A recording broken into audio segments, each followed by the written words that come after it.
장수사과, 농약사과, 오리지널 농약사과, 고독성 농약사과, 자연이 오염되니 인간도 오염되고 벌들도 죽어간다. 안녕하세요. 여기는 농약의 무법지대 전라북도 장수 각골의 덕천입니다. 지금 현재는 12월 5일 3시 59분, 이제 4시가 다 돼가는데요. 벌들이 굉장히 많이 나와 있어요. 여기가 지대가 높은 지대이기 때문에 그래도 어느 정도 좀 추위가 있는 데인데, 오늘같이 바람이 불지 않다 보니까 벌들이 입구에 많이 나와 있습니다.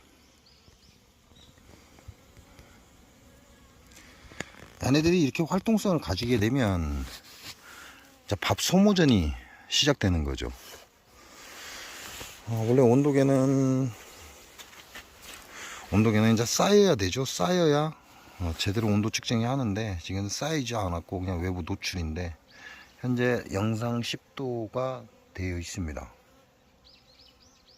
현재 영상 10도로 가리키고 있고, 그러다 보니까 요놈들은 지네들이 밥을 가지고 와 있던 말벌 포획기에 모여들기 시작을 해서 제가 열선이죠, 열선을 안에 말아 넣어서 어느 정도 온도를 좀 유지해 주고 있습니다. 이게 그런다고 해서 굉장히 따뜻하다 이건 아닌데, 벌들이 앉아서 먹고 추위에 나가 떨어지지는 않을 정도의 온도는 됩니다. 좀 여기 같은 경우는 어놈이 지금 밑에서 이 단물을 먹고 올라와서 문제는 지금부터입니다. 이제 햇빛이 사라졌다 보니까 추위에 떨다가 죽어버리거든요.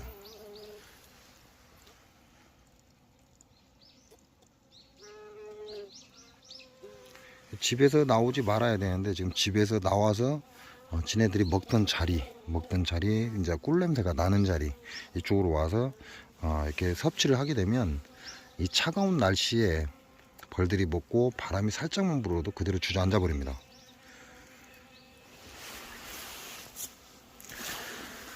그래서 어찌 됐건 일단 얘네들이 이쪽으로 모이니까, 얘네들이 찬 걸 먹고 주저앉지 않도록 하기 위해서 지금 열선을, 이게 동파 방지용 열선인데 1m짜리입니다.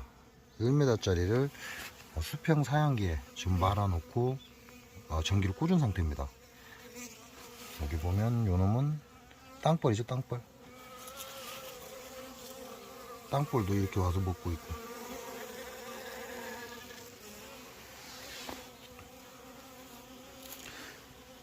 이거 어느 정도 이제 따뜻하니까 먹고 바로 날아갈 수가 있는데요. 금방처럼 통 안에서 차가운 걸 먹고 나면 이렇게 주저앉아 버립니다. 이렇게 주저앉고 나면 그 다음 문제는 찬바람이 딱 불면 이대로 그대로 얼어버린다는 거죠. 그래서 집을 못 가고 여기서 결국은 밤에 죽게 됩니다. 그것 때문에 열선을 꽂아놨는데 별로 좋은 방법은 아니에요.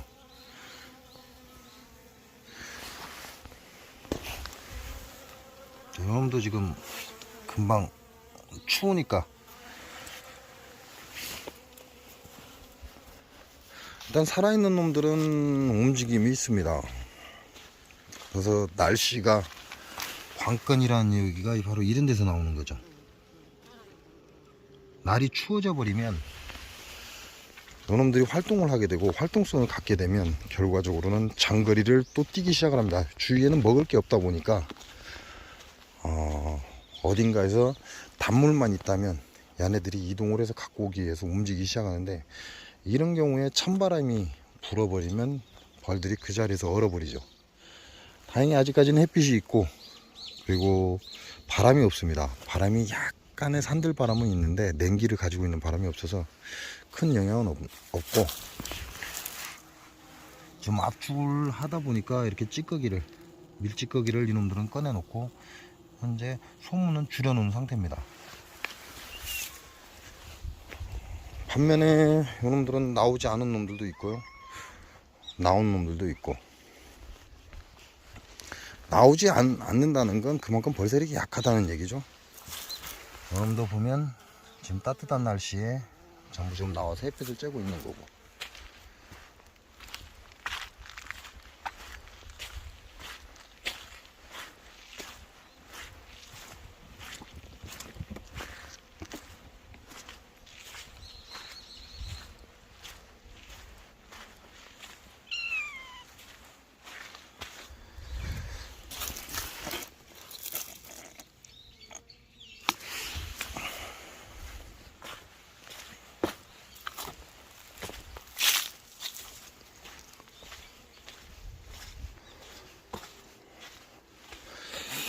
요놈이 재봉장에서 가장 좋았던 단상인데, 지금 세 번째 줄에 가장 좋았던 단상인데, 사실상 압축을 할 때 보니까 벌이 많이 죽었습니다.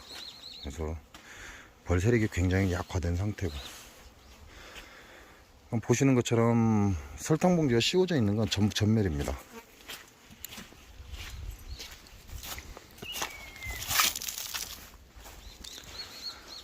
거의 전멸이죠. 위에 10개, 11개, 두 번째 줄에 다섯,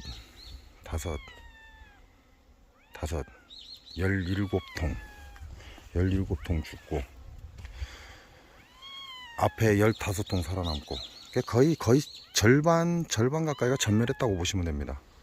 그만큼 장수 농약사가가 시도 때도 없이 하는 농약, 게다가 또 이 농약에다가 살충제에다 설탕물을 섞어서 뿌리는 이런 짓거리를 해요. 그 결과가 이러한 결과를 낳는다는 거죠. 그러니까 요거는 이제 내년 봄벌에 살아남아야 살아남은 겁니다. 왜냐면 여러분들 세력이 약하기 때문에 강추위가 오면 버티지를 못하고 그대로 얼어 죽어버립니다. 우리가 말하는 한 주먹 정도의 벌들은 전부 다 얼어 죽는다고 보시면 돼요. 네, 그런 한 주먹 정도의 벌들이 굉장히 많다는 거. 지금 보시면 제가 소문을 최소화시켜 놨죠. 아직 옥살산 마지막 훈증은 안 했습니다. 옥살산 마지막 훈증은 안 했고, 저번에 중간에 한번 하고 난 뒤에 압축을 해서 벌을 지금 가둬놓은 상태가 됐는데, 소문은 거의 손가락 한마디 정도? 제 손가락 한마디 정도만 소문을 열어놨어요. 이게 최소화 시켜놨다는 얘기인데, 제 공장에는 전부 다 나무 벌통입니다. 나무 벌통이기 때문에 문제가 없습니다. 소문을 최소화 시켜놔도 전혀 문제가 없습니다. 근데 문제는 스티로폴 벌통입니다. 스티로폴 벌통, 그 다음에 우리가 말하는 EPP 벌통은 소문을 너무 작게, 이제 벌을 보호하기 위해서 소문을 작게 만들어 놓죠. 왜냐면 찬바람 맞지 말라고. 근데 이게 악영향을 줍니다. 얘네들이 어느 정도 지네들이 온도를 감지를 하고 따뜻하다고 이렇게 느껴져 버리면 이제 밥을 퍼올리기 시작을 해요. 밥을 퍼올린다는 건 결국은 산란을 나가겠다, 그 얘기가 되는 거죠. 근데 여러분 보시는 것처럼 나무 볼통이 사면, 동서남북 사면이 전부 다 냉기를 받으면 이게 차가워집니다. 근데 스티로폴 볼통이나 EPP 볼통은 이 사면이 스티로폴로 덮여 있기 때문에 보호를 받는다는 거죠. 그래서 굉장히 얘네들이 따뜻함을 느낍니다. 그래서 스티로폴 볼통과 EPP 볼통은 반드시 소문의 차이를 주시는 게 좋습니다. 이런 따뜻한 날씨가, 지금 내가 압축을 해놨는데 이런 따뜻한 날씨가 이렇게 이어진다면 이제 재산란이 나갈 가능성이 있다는 얘기죠. 그래서 예전부터 제가 여러분들께 말씀을 드렸습니다. 스티로폴 볼통은 소문을 다량으로 확보해라. 쉽게 말하면 많이 열어줘라, 그 얘기죠. 찬바람이 술술 들어가게끔 열어줘야지, 그렇지 않으면 문제가 발생한다, 이렇게 보시면 됩니다.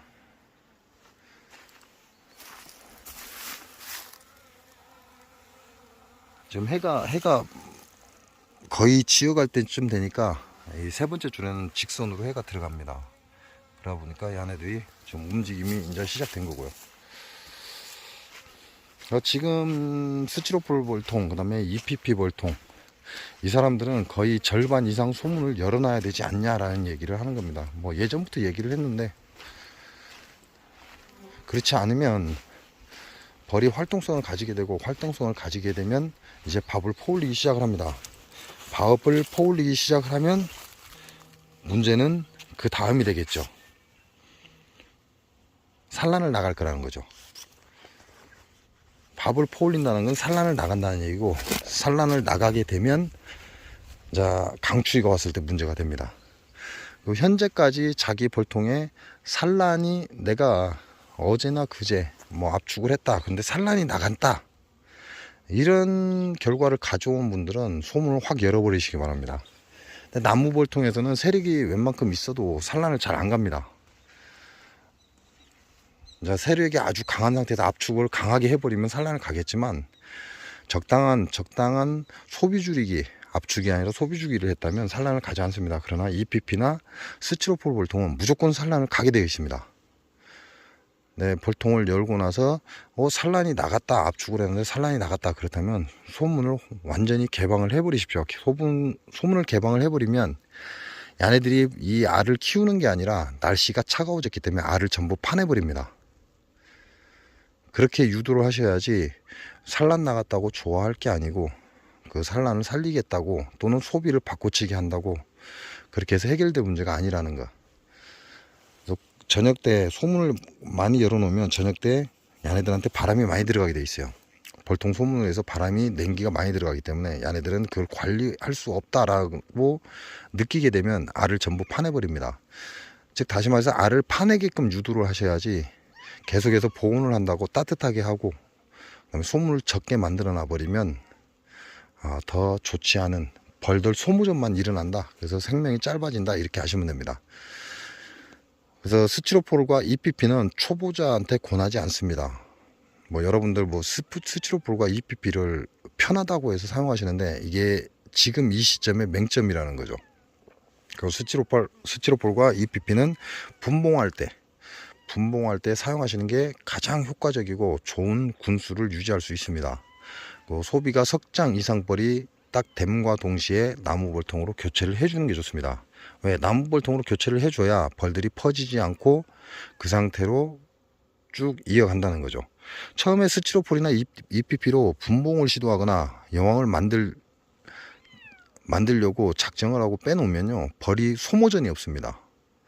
스티로폴 EPP 벌통은 여왕을 만들기 위해서 또는 분봉할 때, 우리가 쉽게 말하는 교미상이나 분봉상으로만 잠깐 사용을 하는 겁니다. 그리고 소비가 석장벌이 넘어서기 시작하면 바로 나무 벌통으로 바꿔 주셔야만 얘네들이 압축률이 좋고, 이게 뭉친다 이 말이죠. 벌이 뭉치고 압축을 하게 되어 있습니다. 왜? 외부 기온이 약간, 우리가 뭐 봄철에 또는 여름철에 분봉을 했다고 해도 공간이 크기 때문에 얘네들은 약간 뭉치게 되어 있어요. 그렇지만 스티로폴 벌통은 벌이 퍼져서 문제가 된다, 이렇게 생각하시면 됩니다.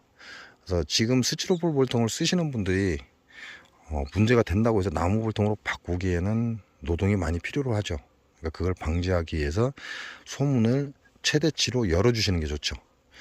그래서 소문을 절반 정도 열어놓고 다음날 내검을 해보시면 좋죠. 그래서 그래도 산란이 있다 그러면 소문을 완전히 개방을 해버리는 게 오히려 낫습니다.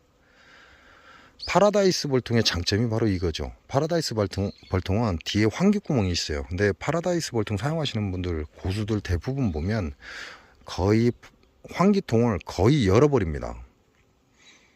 그리고 밤에 이제 우리가 말하는 한파가 온다, 너무 추워진다, 그럴 때 환기통을 살짝 닫아주긴 하지만 평상시에는 거의 파라다이스 벌통 같은 건 하단에 환기창을 거의 열어준다는 거, 그 점 생각하시고 스티로폴이나 EPP 벌통 같은 이 스티로폴 계통의 벌통은 소문 확보를 2배 이상 해주시는 게 오히려 벌이 더 건강하다는 거 잊지 마시기 바랍니다. 오늘 영상 여기까지입니다. 고맙습니다.